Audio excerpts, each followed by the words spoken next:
This is my PowerPoint, and my argument is that accessibility to healthcare is a big problem in the United States. My first counter argument is that access is broader than it's portrayed. There's programs like the ACA, Medicaid, and Medicare that give a lot of people care.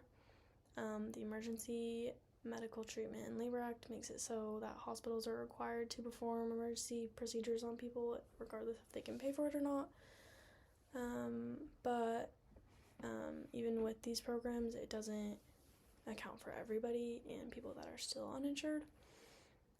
And the Emergency Medical Treatment and Labor Act does require hospitals to perform these medical procedures, but it doesn't require them to give these patients long-term care or medications that they may need. My second counter argument is that geographic medical inequality exists everywhere and not just the United States. Japan adopted universal healthcare in 1961 and they still face medical inequality. My rebuttal for this would be that it's true that countries with universal healthcare face medical inequality, but they don't face a financial barrier. And so the United States is harder to access care because of these rural boundaries and financial boundaries.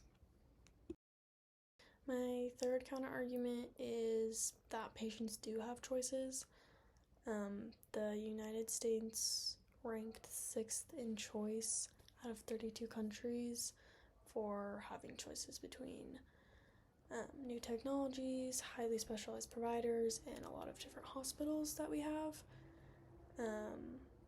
But choice doesn't really mean anything if you have no way to exercise these choices, and that is through money, which the same article from above says that the United States ranked last in affordability of health insurance and healthcare, meaning that freedom of choice is nothing without a way to pay for the choices that you're allowed to make. My fourth counter argument is that there are support systems that help lessen the financial burden of healthcare. There's charity hospitals and these things called sliding scale clinics that help people afford for healthcare depending on how much they make and how much they can pay. Employers offer insurance through jobs, so you could also get insurance through that instead of paying for it on your own.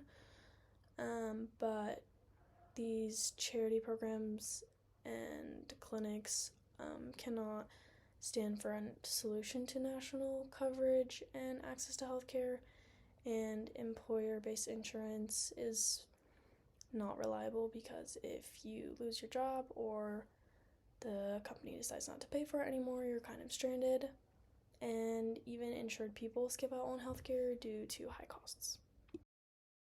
My last counter argument is the individual accountability argument.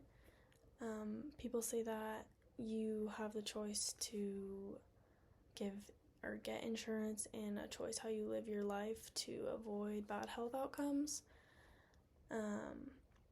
It's fair to say that people have the choice to make their own decisions, but it's unfair to say that everyone has the same opportunities. Choosing to live a healthy lifestyle is correlated with where you live, what resources you have, and what your income is, so it's not fair to say that everyone has the same opportunities. And these are my sources.